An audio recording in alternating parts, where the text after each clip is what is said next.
Hi friends, welcome to my channel Power of Commerce and Accountancy. Sorry friends, கொஞ்ச நாளாக videos போட முடியல. கொஞ்சம் ஒர்க்ஸ் இருந்துச்சு, ஒர்க் பண்ணிகிட்டு இருக்கேன்.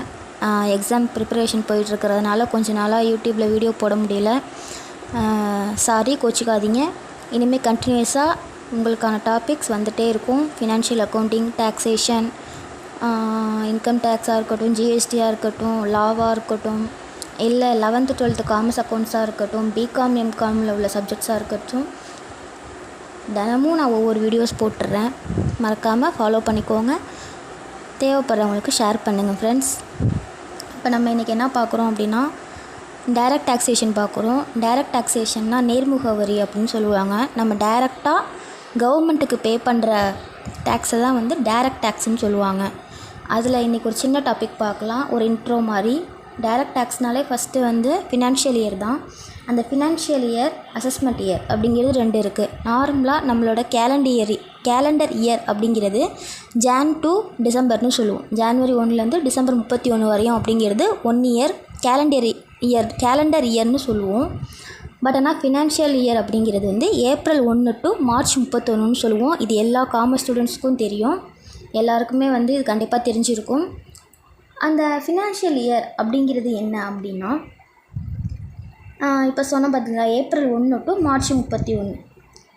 இதில் வந்து என்னென்னா, அந்த ஒரு வருஷம் ஃபுல்லாக அவங்க ஏர்ன் பண்ண பிஸ்னஸாக இருக்கட்டும், பிஸ்னஸ் மூலயமா வந்த இன்கம்மாக இருக்கட்டும், இல்லை வேறு ஏதாச்சும் அதர் சோர்ஸஸ்லேருந்து வந்த இன்கம்மாக இருக்கட்டும், ஹவுஸ் ப்ராப்பர்ட்டிலேருந்து வந்த இன்கம்மாக இருக்கட்டும், இல்லை கேபிட்டல் கெயின்லேருந்து வந்த இன்கம்மாக இருக்கட்டும், எந்த இன்கமாக இருந்தாலும் அந்த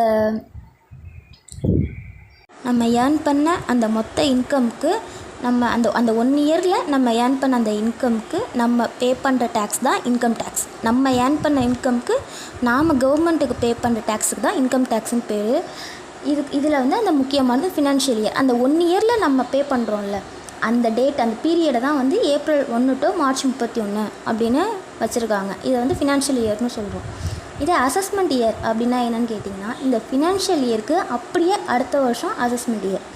இப்போது நம்மளோட கரண்ட் ஃபினான்ஷியல் இயர் என்னென்னு கேட்டிங்கன்னா 24 ஏப்ரல் ஸ்டார்ட் ஆகிடுச்சு.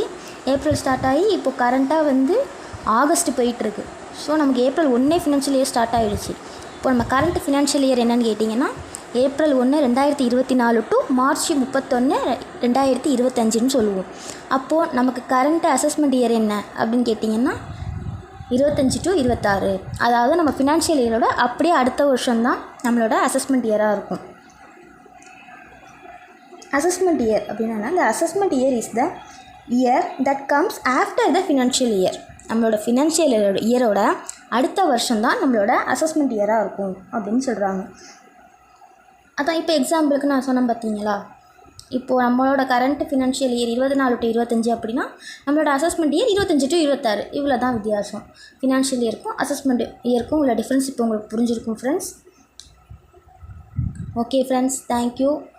நம்ம சேனலை சப்போர்ட் பண்ணுங்கள், உங்கள் ஃப்ரெண்ட்ஸ்க்கு ஷேர் பண்ணுங்கள், சப்ஸ்கிரைப் பண்ணுங்கள். தொடர்ந்து நம்ம